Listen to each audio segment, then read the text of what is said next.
और एक बार फिर से आप सभी का स्वागत है। बुलेटिन में सबसे पहले बात करेंगे हरदा की बड़ी खबर मिल रही है, जहां रेलवे ट्रैक के किनारे पटाखों का ढेर मिला है। बोरियों में बंद मिले हैं पटाखे। नहर किनारे भी आपको बताते चले कि पटाखों का ढेर मिला था। 12 मौतों के बाद भी प्रशासन नहीं जागा है। हमने देखा जैसे ही हरदा में जो ब्लास्ट हुआ उसके बाद जरूर हमें कार्रवाइयां देखने को मिली, लेकिन अभी ये अपडेट मिल रहा है कि रेलवे ट्रैक के किनारे पटाखों का ढेर मिला है। इससे अंदाजा आप लगा सकते हैं कि क्या एक बार फिर से कोई बड़ा हादसा होने का इंतजार प्रशासन यहां पर कर रहा है। हमने देखा हादसा हुआ, उसके बाद जरूर देखा हमने कार्रवाइयां देखने को मिली, लेकिन देखिए ये तस्वीरें आप देखिए, रेलवे ट्रैक के किनारे पटाखों का ढेर मिला है, जिसकी तस्वीरें आप टीवी स्क्रीन पर देख रहे हैं। जी हाँ, तो तस्वीरें एक बार फिर से देखिए और देखिए, अंदाजा लगाइए कि ये तमाम जो तस्वीरें जो हम दिखा रहे हैं इससे साबित होता है कि अभी भी वहाँ पर पटाखों का ढेर मौजूद है और फैक्ट्रियाँ भी चल रही है और उन पर शायद किसी तरह का अंकुश कसा जाना बाकी है और उसी डर से ये लोग ये जो पटाखे हैं वो बाहर इधर उधर फेंकते हुए नज़र आ रहे हैं। कहीं उनको लग रहा है कि कहीं प्रशासन का जो है यहाँ पर सख्ती दिखाई न दे, इसी वजह से ये तमाम जो पटाखे बाहर फेंके हुए नज़र आ रहे हैं।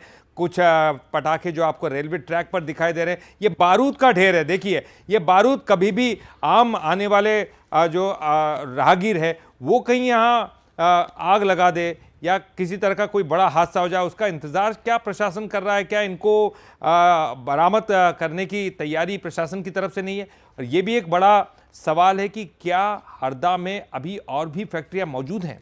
बिल्कुल, हमने देखा कि जैसे ही हरदा में ब्लास्ट हुआ उसके बाद तमाम कार्रवाइयां हमें देखने को मिली, दबिश भी टीम की ओर से दी गई। लेकिन ये जो दो तस्वीरें आप देख रहे हैं, पहली तस्वीर देखिए, रेलवे ट्रैक पर बारूद मिला है, यहाँ पर बोरियों में बारूद का ढेर मिला है। दूसरी तस्वीर आप देखिए, नहर किनारे भी पटाखे हमें मिले थे। लेकिन इन दो तस्वीरों से आप अंदाजा लगाइए कि अगर इस तरीके से खुले में बारूद पड़ा हुआ है तो ये बड़ी लापरवाही है, कोई भी बड़ा हादसा यहाँ पर हो सकता है। लेकिन अगर जो जिम्मेदार है उनको कानों कान खबर नहीं है कि किस तरीके से यहाँ पर बारूद पड़ा हुआ है, तो ये एक नए हादसे को जरूर दावे दे सकता है। और इस पर ज्यादा जानकारी के लिए हमारे साथ सूरज शर्मा जुड़ गए, हमारे सहयोगी। सूरज, जो आपने भी कई जगह जाकर वहां पर देखा कि पटाखा फैक्ट्री चल रही है, वहां से लोग नदारत थे, लेकिन हम देख रहे हैं कि रेलवे किनारे भी पटाखे पड़े हुए हैं, बारूद पड़ा हुआ है। तो ये क्या प्रशासन की सख्ती के कारण हो रहा है कि लोग अपनी जो बारूद है वो इधर उधर पटक के जा रहे हैं?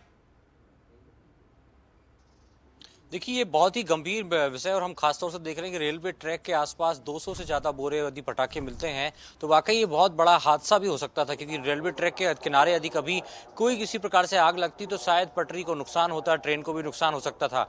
लेकिन कहीं ना कहीं इसमें प्रशासन की भी चूक इसको कह सकते हैं ललित, क्योंकि खासतौर से हम देख रहे हैं कि जब इस प्रकार का हादसा हुआ तो ऐसे में जहाँ जहाँ पटाखे बनते हैं वहाँ पर कहीं ना कहीं जब्त की कार्रवाई होनी चाहिए थी। लेकिन हम देख रहे हैं कि एक तरफ जहाँ तहसीलदार नहर में पटाखे बाहर है, ये भी बहुत घातक है, क्योंकि फसलों में कहीं ना कहीं जहरीला पानी, जो बारूद वाला भरा पानी है वो फसलों तक पहुंचेगा। तो एक तो ये सबसे बड़ी लापरवाही, और आखिर कहां कहां पटाखे बनाए जा रहे थे ये भी कहीं ना कहीं सर्चिंग का विषय है, क्योंकि हमने जो जानकारी मिल रही, कई घरों में बारूद सप्लाई किया था जहां पर वो घर बैठे पटाखे बनाते थे और 2000 पटाखे के 220 रुपए उन्हें मजदूरी के तौर पर मिलते थे। तो यानी कि आसपास के कई क्षेत्र में घरों तक ये सामान भिजवाया जाता था जहां से पटाखे बनाकर उन्हें फैक्ट्री में जमा करने होते थे। तो यही कारण है कि अभी भी हम देख रहे हैं कि आखिर ये किसके पटाखे होंगे जिसने 200 बोरे करीब माना जा रहा है कि वहां पर रेलवे ट्रैक के आसपास छोड़कर भागे हैं।